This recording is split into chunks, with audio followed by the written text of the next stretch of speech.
Nampally exhibition ground లో gig వర్కర్లతో CM Revanth Reddy సమావేశం నిర్వహించారు. ఓలా, ఊబర్, ఆటో డ్రైవర్లు, స్విగ్గీ, జొమాటో డెలివరీ బాయ్స్ తో ముఖ్యమంత్రి మీట్ అయ్యారు. వారి సమస్యలపై ఆరా తీశారు. గిగ్ వర్కర్ల సమస్యలను సీఎం రేవంత్ రెడ్డి అడిగి తెలుసుకున్నారు.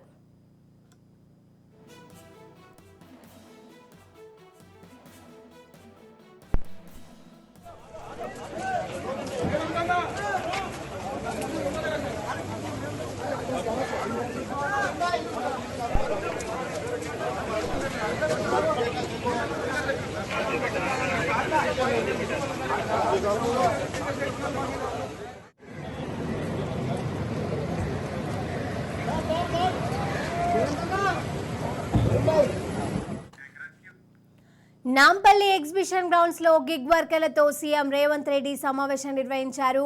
ఓలా, ఊబర్, ఆటో డ్రైవర్లు, స్విగ్గీ, జొమాటో డెలివరీ బాయ్స్ తో ముఖ్యమంత్రి మీట్ అయ్యారు. వారి సమస్యలపై ఆరా తీశారు.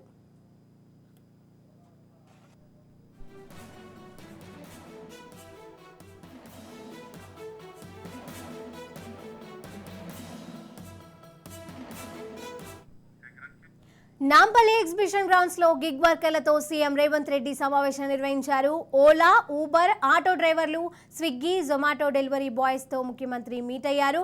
ఇక ఇదే అంశానికి సంబంధించిన మరిన్ని అప్డేట్స్ మా ప్రతినిధి విక్రాంత్ అందజేస్తారు. విక్రాంత్. ప్రొఫెషనల్ కాంగ్రెస్ ఆధ్వర్యంలో నాంపల్లి ఎగ్జిబిషన్ గ్రౌండ్ లో కూడా గిగ్ వర్కర్స్ తో కూడా ముఖ్యమంత్రి రేవంత్ రెడ్డి సమావేశమయ్యారు. సమావేశంలో ఓలా, ఊబర్, ఆటో యూనియన్లతో పాటు గిగ్ వర్కర్స్ తో కూడా రేవంత్ చర్చాగోష్ఠి చేశారు. గిగ్ వర్కర్స్ ఎదుర్కొంటున్న సమస్యలను కూడా రేవంత్ రెడ్డి అడిగి తెలుసుకున్నారు. మరోవైపు ఇటు రాజస్థాన్ లో కాంగ్రెస్ ప్రభుత్వం గిగ్ వర్కర్స్ కి ఇన్సూరెన్స్ తో పాటు PF కూడా రాష్ట్ర ప్రభుత్వమే సదుపాయాలు కల్పించింది. ఇదే తరహాలో కూడా తెలంగాణలో ప్రత్యేక చట్టం తీసుకొచ్చి గిగ్ వర్కర్లను ఆదుకునే విధంగా కూడా చర్యలు తీసుకుంటామని ఎన్నికల సమయంలో కూడా పిసిసిగా ఉన్నటువంటి రేవంత్ రెడ్డి కావచ్చు, ఏఐసిసి అగ్రనేత రాహుల్ గాంధీ కావచ్చు, ఎలక్షన్ ప్రచారంలో భాగంగా గిగ్ వర్కర్లతో కూడా స్వయంగా ఏఐసిసి అగ్రనేత రాహుల్ గాంధీ కూడా సమావేశమయ్యారు. తెలంగాణలో కాంగ్రెస్ ప్రభుత్వం ఏర్పడిన తర్వాత గిగ్ వర్కర్లను కూడా ఆదుకుంటామని కూడా ఆ రోజు రాహుల్ గాంధీ కూడా హామీ ఇచ్చారు. ఈ నేపథ్యంలో రాహుల్ గాంధీ సూచనల మేరకు గిగ్ వర్కర్స్ తో కూడా ఇటు ముఖ్యమంత్రి రేవంత్ రెడ్డితో పాటు ప్రవీణ్ కుమార్ కూడా నాంపల్లి ఎగ్జిబిషన్ గ్రౌండ్ లో కూడా సమావేశమయ్యారు.